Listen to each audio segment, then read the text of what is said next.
Hi, in this video I'll show an example of me playing the 12 CS pivot, which is a strategy I wrote about on Reddit, but some of you guys wanted a video of it, so here it is. I won't get into too many details. I'll put the post in the description if you want the details of the strategy. But the general idea is that you want to rush Rage Knife as soon as possible, because the way it works makes it very strong in the early game and very weak in the late game. Okay, it's weak because traditional crit will deal more damage naturally, and also because you won't get your E resets. However, you will get a ton of early damage based on the fact that you have free crits on this champion. This strategy has been used on Yasuo and Yone before, and their win rates went down by 4 and 6% when the interaction with the item got nerfed by Riot in this patch. Level 2, when you get the item, because the whole strategy is to get it as soon as possible, and with Futures Market you can get it level 2, you'll get 70 on hit damage per auto.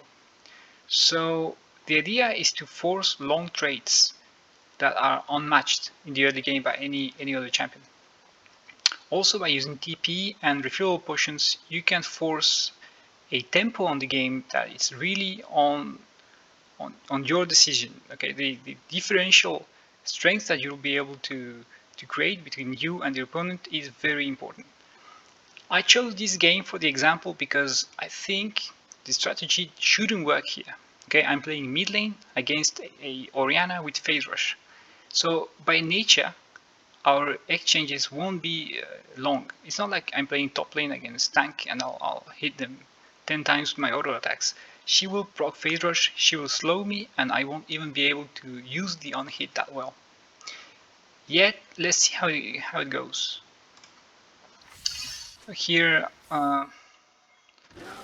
this is we're 5 pre-mates, so we're talking here, and some miscommunication. I thought we were going in, and we didn't.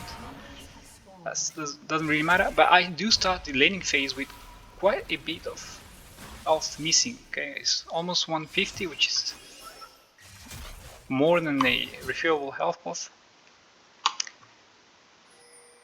So I'm not even starting with that much HP. Keep in mind that the strategy is to push and crush the second wave. Okay, you want to be able to farm the 12 first CS. You can miss 1 or 2 and you should be able to TP back without losing XP. But if you miss 3 or more, then I think you should abandon the idea and just stay for 1 more wave. But at that point you already messed up. You really have to try to not miss more than 2 CS. Something that's very important here is that you want to bait the opponent into taking trades against you. Okay, so this is good. She thinks that she's winning this. Okay, I'm using my pots very liberally. I haven't missed a single CS till now, I think. Look at that. Look at the disrespectful position I had here. So I lost 1 here, and I'm back in. I had like 150 HP left, and I started with 150 HP missing in the early game, right? Once you get to 345 gold, you should be able to transform to Rage Blade and TP back, which is what I did. I might have missed 1 million of XP here, and that's maybe I was a bit late. So okay, this is what happens. Okay, you get to a point where you TP it back, have your refillable pots up again against a player that's not used to this strategy, that got baited into trading against you, half HP, half mana, no more refillables, and a wave that is pushing away from him. Okay, I think I messed up here by dashing in. I should at least guarantee that I hit him. I even didn't hit him. Okay, so I think I misplay here, but it doesn't really matter. At that point, she is a bit desperate. I think she wanted to crush that wave and recall, but I never let that happen. Okay, I need to find a way to charge some fury. I'm trimming the wave a little bit so it doesn't crash, and I'll threaten the all-in. Keep in mind that the differential strength between us is huge. I have 58, and when I get that charge, I'll have 70 on hit damage, 69 right now. So I'll pull the wave and cancel her back. I'm one level down, and still I'm just way stronger than her.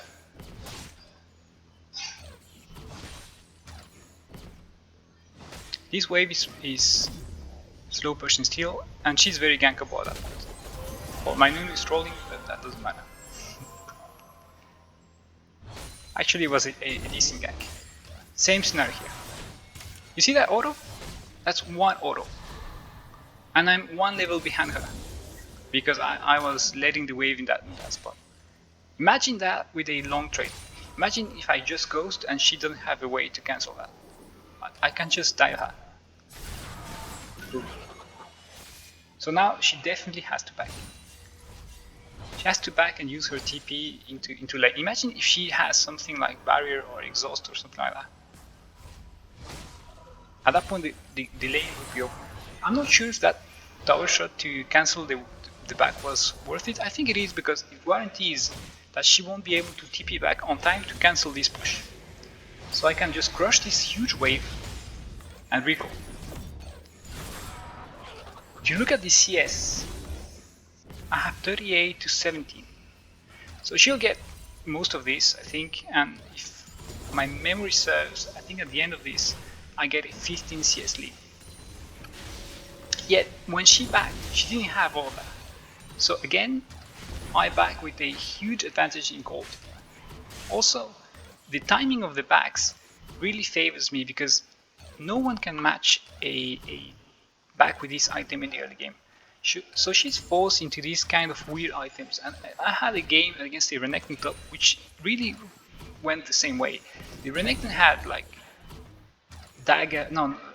sword and boots to my rage knife and boots. He was forced in very weird back scenarios and back timings, and he lost complete control of the lane. So here I'm doing the same thing. I'm maintaining the lane, the wave in this spot, building enough fury and forcing trades. One auto, two, okay. See this interaction here? This is why I don't recommend not going phase rush against Oriana. Phase rush Tryndamere mid is really strong against Oriana. Yasuke is a player known for that style of play, and I've done it against Orianas very often and it works really fine. But in this game I really wanted to try my strategy, and it really works fine. So let me go back here. Show an all-in level 5. Boom. First rush. Phase rush really OP, but then I know she doesn't have it. Can go back again. I know I can force her flash here, and she almost died. And during this whole time the wave was in a position that really favored me. In this position I could build Fury and force all-ins, because she has to walk up to get the farm. And here she's in really tricky spot. Like, I'm level 6, I managed to slow push a wave. I know where the jungler is, because he just showed. She has no TP, no flash. Boom. Okay, so this is an example of a strategy working fine in the early game in a matchup where it really shouldn't. I didn't play it perfectly. I think at some points Oriana could have played it better and punished my mistakes, but she didn't. I think very few players are used to that kind of tempo that you're applying. And here it is. This is the main strength of the strategy. Keep in mind that you have to sell Rage Knife to get to your second or third item. I prefer the second because I believe the Mythic plus one item is very strong. If you're in a game where you're planning on dealing a lot of third damage, you could keep the item until your third item, but I wouldn't recommend it. Yeah, I wouldn't transform this item into Rage Blade, because then you're committing so much more gold, and you're losing your crits, which are definitely higher damage later on, you won't get your E reset. So I think that's really a mistake. We can continue a little bit here because this setup remains strong for quite a bit. Here I absolutely get away. Yeah, I'll dash here and I'll get away, don't worry about that one. Yep. Yeah, I got away and I recalled. This is just a visual bug. Yeah, it's technology. Yep. So I recalled. I think that bag was a bit greedy. Maybe I should have gone that way. I knew where he was. I could have played better. It doesn't really matter. So Oriana, she still doesn't have her first good item. I have tier 2 boots. She has no boots. Let's see what I can do. Okay. Okay, so she used phase rush. So at that point I see my Nunu and she's really gankable. But she has ultimate, so I think she can outplay this. Yeah, that's a good ultimate of that.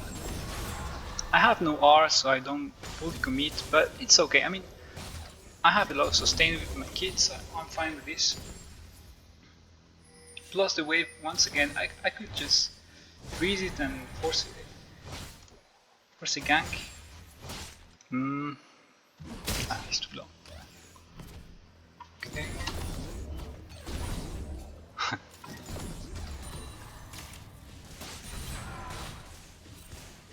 I want to get to a point where I hit the turret, because one of the strengths of this strategy is how heavy you punish an opponent that's just roaming or just not respecting your push. So here, for example, I'll just ignore Oriana's damage and I'll hit the turret. Here's the damage I can do. Like, that's 160 gold barrier. Notice something interesting here. I think this Oriana reacted well here. I'm here and I'm pretending that I'm going to dive her. I pop W and I walk towards her. My plan here is to force her to react, use her shield and use her phase rush. And if she does that, I'll just dive. She does just that, but then she realizes I'm just going for a turret and she immediately turns her spells on the minion wave, and I think that was smart. Otherwise, I think I would have just dove her. So that's very quick plate, and I had games where a single roam costed them 3 plates, and the second roam just the turret. And if they die, it's like 2 turrets, which is a lot. Don't worry about that one, I'll just get away for sure. Yeah, I dash out and yeah, I get out. Oh, the same visual bug, that's very annoying. Yo. I think I didn't play well this game. And I was still able to apply a lot of pressure.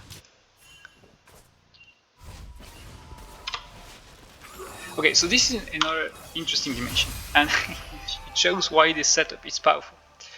So I'm in base, okay? I see this. We see everyone. I know Oriana is in base. I mean, she's backing because she didn't have R. There's a ward here, and this is the setup. So here's the difference between this player here and this newbie player here. I'll TP here for 4 CS. He'll TP here for 3 kills. And that's a skill I still don't have. Using TP efficiently and recognizing opportunities, I think is really impactful. But I really believe TP scales well in the game and opens possibilities that are otherwise just not here. Maybe in lower elos, or more generally if you're smurfing, so you're playing above your elo, probably you'll be able to capitalize on mistakes on your enemies, on your opponents, using smite or just ghost and flash. I use that setup a lot the last season. I'm really comfortable with it. But once you get into lanes that you're not supposed to win or lose and just stall out, I really believe TP is powerful. This one I absolutely get out. This yeah, I survived. There might be another bug, but oh no, I mean I absolutely survived for real here. Okay, okay. So that's it. That's the an example of an early game with the strategy. Regarding the build, I like to go Phantom Dancer first to maximize the effectiveness of the on-hit build. Once you have the item, if they let you alone on a turret, you will just melt that very fast.